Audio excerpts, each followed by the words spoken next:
Autoline Daily is brought to you by Bridgestone, your journey, our passion. Dow Automotive Systems, improving durability and increasing design flexibility with Betamate structural adhesives at dowbetamate.com. And by Hyundai. Experience the 2011 Hyundai Sonata today at HyundaiSonata.com. She works hard for the money, so hard for it, honey. She works hard for the money, so you'd better watch Autoline Daily. I'm sure Donna does. Renzo here again on the first Thursday of Turkey Month, 2011. Gobble, gobble, my friends.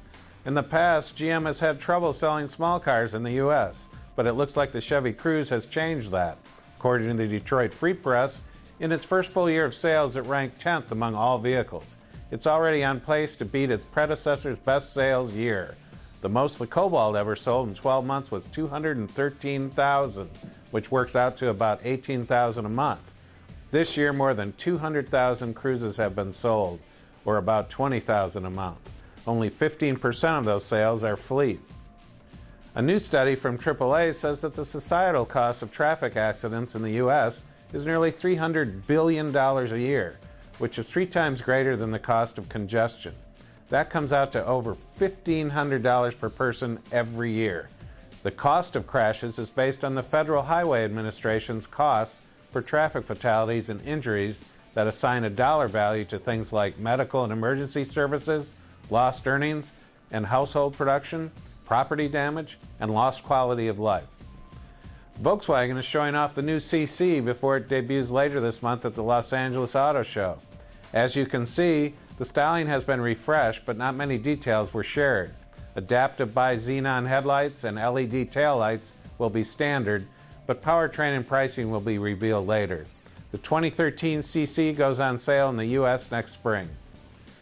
Last week, Consumer Reports released its influential reliability study. The organization's findings were pretty much standard fare aside from one major change: Ford. The Dearborn-based automaker took a tumble. Customers were not happy with its My Ford Touch infotainment system and the dual-clutch transmission used in the Focus and Fiesta. But the company is not sitting idly on the sidelines as it gets pummeled by the press. It's grabbing the proverbial bull by its proverbial horns. We've been working on the issues for quite some time. I think we've had some hardware and software updates to deal with the Focus and Fiesta issues on those cars. And then in addition to that, on the technology side with My Ford Touch, we've had lots of software updates to deal with that. And we continue to do that as we drive towards the eventual introduction of our next generation My Ford Touch. Check out Autoline Daily next week, when we'll have a full report on the company's next generation infotainment system with a rundown of all the upgrades. In a surprising bit of news, Nissan is relocating Infiniti's headquarters to Hong Kong. The move is part of a strategy to boost the luxury brand's global sales to 500,000 vehicles per year.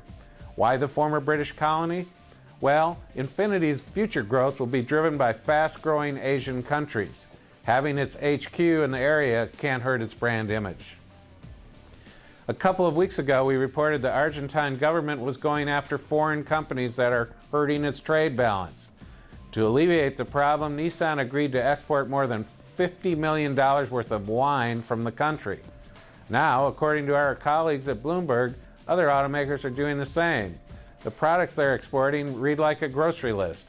Porsche too is shipping wine. Subaru is turning to chicken feed, while imported Mitsubishis will be offset by peanuts. And the list goes on, including things like biodiesel and bottled water. I can't imagine how much rice BMW will have to sell to offset a new 7 Series. All told, Argentina's government forecasts these efforts will shrink its 2012 trade surplus to $8.6 billion, down from more than $12 billion last year. All I can say is this story is making me thirsty. Coming up next, another trip down pre-dementia boulevard, memory lane. What if we always settled for the first thing that came along? Then we'd never have gotten here. Introducing the Sonata Hybrid from Hyundai.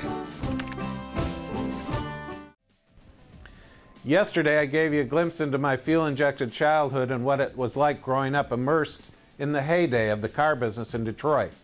Today I'll give you part 2, which is made up of more snippets from that time, as in, what were some of the more memorable cars and experiences from back in the day? The first Chevy, I distinctly remember standing next to our loaded 58 Chevrolet Impala, painted in anniversary gold, in the driveway of our home in Flint, when a Boeing 707 flew low over the city for the very first time. A spectacular sight to say the least, as it was the first jet engine aircraft I had ever seen or heard. And the Impala? It wasn't as spectacular as the 707, but it was pretty hot at the time.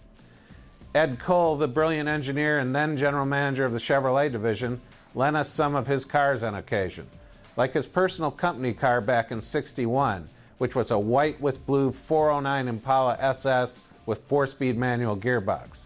I told you things were different back then, if that was his company car. The story was that it was a prototype of the production car, and the only other 409 Chevy in existence was in Dino Don Nicholson's hands at the NHRA Winter Nationals.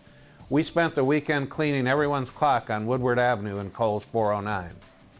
But by far my favorite Ed Cole car that he let us play with for a weekend was a brand new '63 fuel-injected Corvette Stingray Coupe in gleaming silver with every high-performance option.